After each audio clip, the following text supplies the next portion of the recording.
Good afternoon. My name's Steve Fung. I'm a part-time mini runner. I'm a 3-year employee. I was asked by Jessica last week if she rode with me on the 20 for about an hour last week, and I think I probably told her more in that hour than I can probably get in 3 minutes, but I'm going to try here. If I understand correctly, this meeting has been assembled to talk about safety. And I'm going to use my 3 years and my experience at all 3 garages and my experience, I think out of 82 routes, I've driven 68 of them. So I'm going to bring a perspective on the improvement of safety depends on 3 things. I'm going to talk about schedules, I'm going to talk about equipment, and I'm going to talk about routes. And that's my 3-pronged attack. And it's interesting that we have a UPS driver here, so you know about routes. We have a City of Portland traffic engineer, so I think that's important. And we have somebody, I think that maybe we don't have somebody from maintenance, but anyways. Let's start with schedules. In my experience, for me anyways, and I've been here 3 years, and I'm not experienced as, let's say, somebody who has 10 or 20 years here. For me, they're too tight. I was given my on-time performance review about 6 weeks ago, and I believe I was late 35% of the time. Some routes I'm late 40% of the time. Now, I will be the first one to admit that I'm not a fast driver. I very rarely floor the accelerator, even when I'm later at a stop sign or whatever. To get the bus moving, I gradually feather it and I slowly increase speed. But even though I'm a slow driver, I feel the schedules are designed for somebody who, such as myself, it's almost impossible to keep on time. Throw in rush hour, throw in traffic jams, throw in extreme traffic or passenger loads, you can't keep them on time. And I think these schedules should be written so a new graduate from TriMet bus driving school, like I was 3 summers ago, should be able to keep it on time. I've noticed on many of the late runs, especially on the weekends, times are cut. So I'm just going to take it for instance. Let's say I've been given a 20 on the weekday, and I'm given an hour and 54 minutes to run it from Gresham to Beaverton. Why is it on the weekends I'm given 9 or 12 less minutes to run the same route? It's not right. It just doesn't work. I also know many times on these routes, the scheduling department will allow you 45 minutes to run it southbound, but they'll give you 34 minutes on the return trip northbound. It's impossible to keep on track. So the bottom line is, it makes the drivers feel rushed. And when you are rushed, you start maybe pushing the yellow light. You may be inclined to close the door early or leave the stop when maybe you could board somebody else or take a little extra time if somebody needs the extra time to get on board. And when you're rushed, that's when mistakes happen. So scheduling, please look at scheduling. Second point I want to bring up with safety is our equipment. Now, I drive all 3 garages, and just from my point of view, the equipment is the best out at the Powell garage. And I think this will be the 2nd or 3rd time I've used the Southwest Airlines analogy, but it's an all 737 fleet at Powell. It's all low floors for the most part. You get the center here, you might get a low floor, but on the everyday routes you get a low floor, and I would say the equipment's the worst out in Beaverton. We're given 20-year-old equipment. It's unair conditioned, and I like to use the old Fred Flintstone analogy, especially the unit I had yesterday. I'm not even sure the front wheels are connected to the steering wheel. There's 6 to 8 inches of play before you even get any noticeable change of direction of the bus. And I'm not blaming the mechanics. They're old. I also feel the tail lights in the 14, 16, 17, and 1900s are inadequate, and I would invite everybody here today, when you're following a bus, look at the turn signals on the low floors as opposed to the turn signals on the older equipment. I've noticed that the lens and the bezels on the rear of the bus are either cloudy or they're opaque, and I notice that every day you turn your direction signal on and the traffic doesn't even seem to notice it. But if you're in a low floor bus, combined with your yield sign, I notice cars and trucks tend to yield to you faster than a low floor bus. And again, this is just from personal experience driving all three garages. I notice people are more accommodating to a TriMet bus trying to merge or change lanes in a low floor than in a 17, 18, 16, 1900. And that's a fact. And go out and check the brightness of the bulbs today. And what's the bottom line of why does this pertain to safety? I believe if we have better rear signal signage, there'll be less side collisions, there'll be less bicycle accidents, pedestrian accidents, and just turning accidents in general. Third point I want to bring up today, and this is where I think it's great that we have a City of Portland traffic engineer, it's our routes. I'd like to make 4 or 5 points on the routes.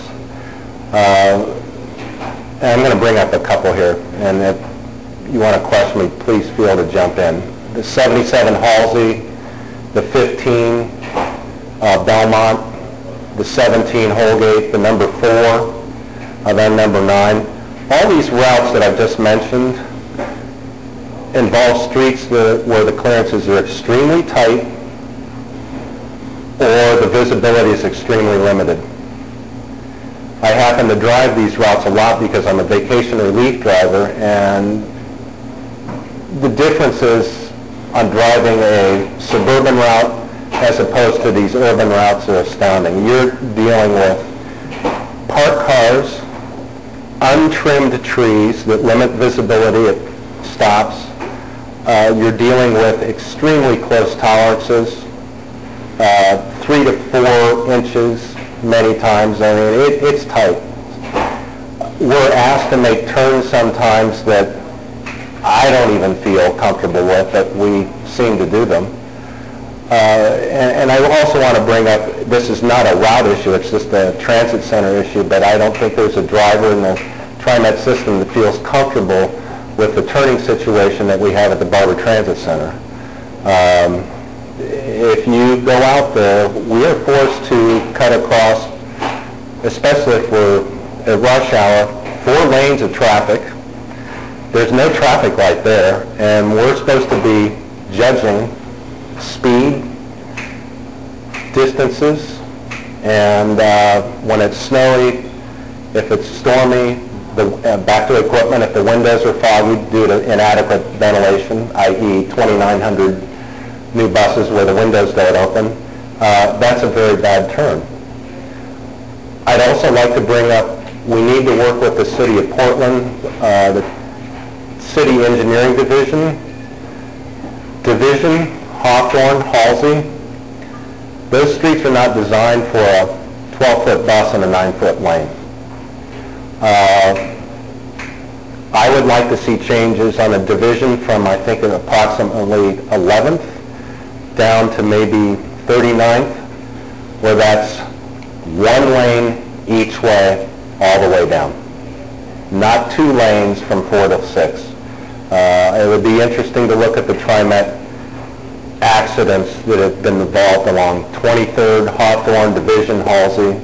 It's just, the lanes are too narrow. I'd also like to point out there are still some stops in the TriMet system where we are given inadequate time and distance to go from the curb lane to the left-hand signal. And again, I'm going from the experience of out of 82 routes, I've driven close to 70 of them, and we've all heard about the much publicized accidents or incidents in the TriMet system, but I would like to see our route or our planning people work with the city engineers to somehow give us more space and time to make these transitions from curbside pickup to left-hand turn lane. And then probably the last thing I'll mention, because I know time's tight and there's probably 15 people that want to speak behind me, I'd say the greatest thing that's helped me in the last year and a half, I've noticed an increased use of the crosswalk timer lights. And boy, if we could get more of those installed, you're going to cut down the incidence of TriMet buses running yellow or red, or in many cases just blowing through intersections, because it's tough to judge, especially downtown, or, you know, yesterday I had Beaverton. Is it a fresh light? Is it a medium light? Is it a stale light? So you're talking the pedestrian. The pedestrian cross light, best thing. Are there any questions from the city engineer? Well, no questions. I would. Any valid points, or am I blowing smoke at you? I was here when TriMet.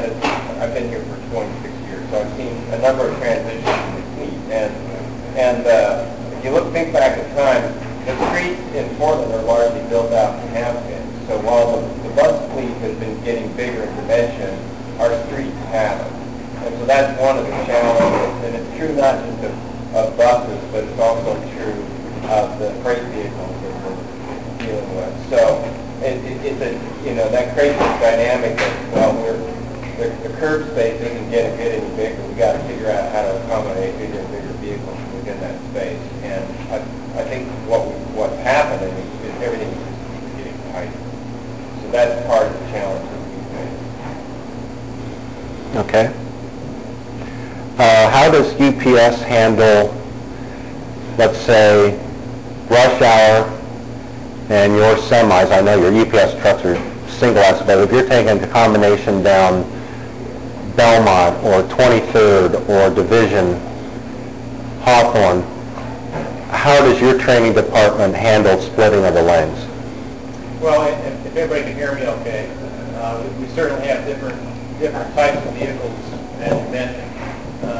But it's all a matter of space and time, as you know, as a driver. So if you take a tractor trailer set, for example, we're definitely going to engineer in a route that gets us to and from and avoids the situation that you're talking about. We have to, of course, that's a larger rig. If you're talking about a package car, then if we don't adjust the route, then you're talking about speed and space and time, allowing more time for visibility.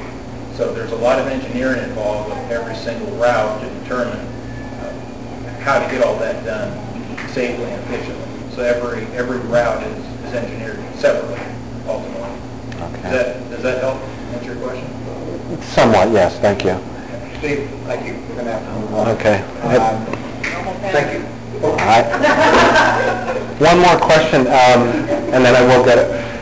When your officers see a bus splitting a lane down Hawthorne, Division, Powell, whatever, are the officers given instructions to cut us, the driver, slack because we have to go over the white line? I think there's two separate. One is traffic division officers who think differently. One is our traffic division officers, which think differently, and they think proactively and looking that you need that extra space. They understand that the roads are tight for your type of vehicles. Now that message needs to get across to our, what we call our district cars. And I think most district cars understand the tightness of that, but they also have to understand that we receive complaints independently of TriMet when it comes to buses taking up so much space and cutting them off. So there is a two-way communication that needs to happen between the department, between the bureau officers and TriMet to get them to understand that piece and to communicate that to the vehicle drivers that the areas are tight, that your lanes are tight, and that buses need that extra room to maneuver safely. So it's a communication